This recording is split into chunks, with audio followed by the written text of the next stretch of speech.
चलिए शुरू करते हैं। अगर तुम लोग नए हो तो सब्सक्राइब करो, वो जो लाल वाला बटन है उसके साथ स्कैम करो या फिर महफिल जमाओ, मुझे नहीं पता, बस क्लिक हो जाना चाहिए।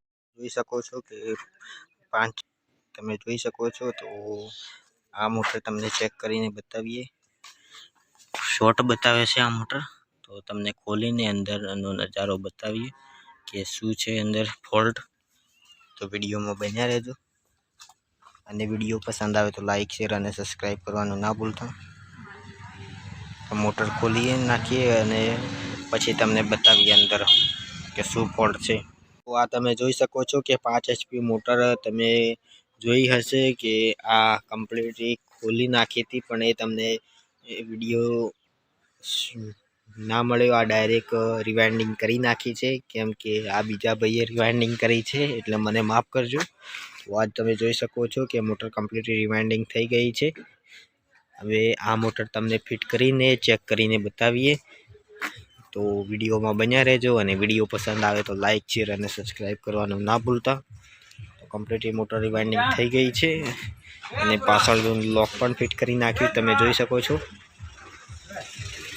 તો ફૂલ ફિટ કરી નાખીને ચેક કરીને તમને બતાવીએ મોટર।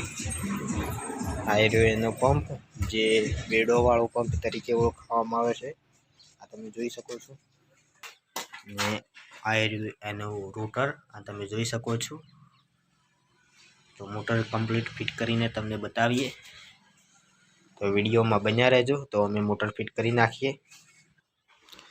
તો આ તમે જોઈ શકો છો એની કનેક્ટિવિટી આપણે એસિડમાં નાખી દઈશું, કેમ કે આ કાટ ઘણો આવી ગયેલો છે।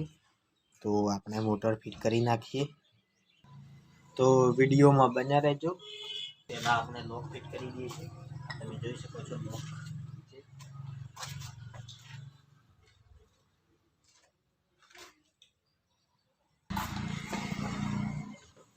આપણે લોક ફિટ કરી નાખ્યું છે કે આ રોટર નાખીશું અંદર।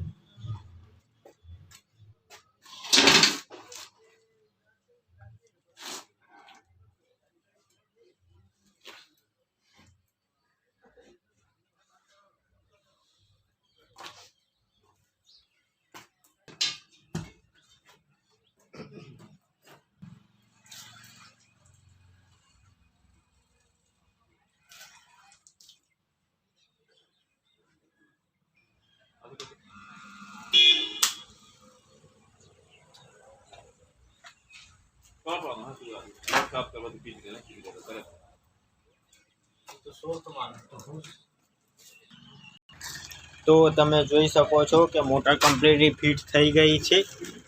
આ તમે જોઈ શકો છો કમ્પ્લીટ મોટર ફિટ થઈ ગઈ છે, કનેક્ટિવિટી અને કમ્પ્લીટ ફિટ થઈ ગઈ છે।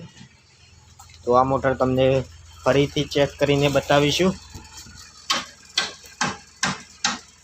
તો વિડીયોમાં બન્યા રહેજો। કેપેસિટર જોડી દઈશું કે કેમ કે આ સિંગલ ફેઝ લાઇટ ઉપર ચાલુ કરી છીએ એટલે, કેમ કે 3 ફેઝ લાઇટ નથી આપણા જોડે।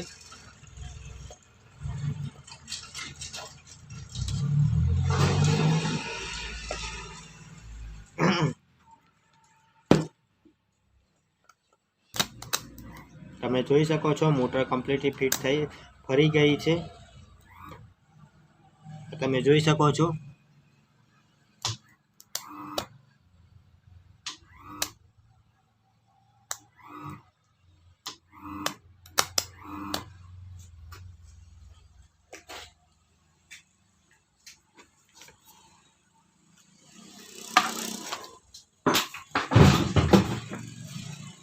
અને આ મોટરનો વિડીયો તમને પસંદ આવ્યો હોય તો લાઈક શેર અને સબસ્ક્રાઈબ કરવાનું ના ભૂલતા, અને મળીશું બીજા નવા બ્લોગમાં।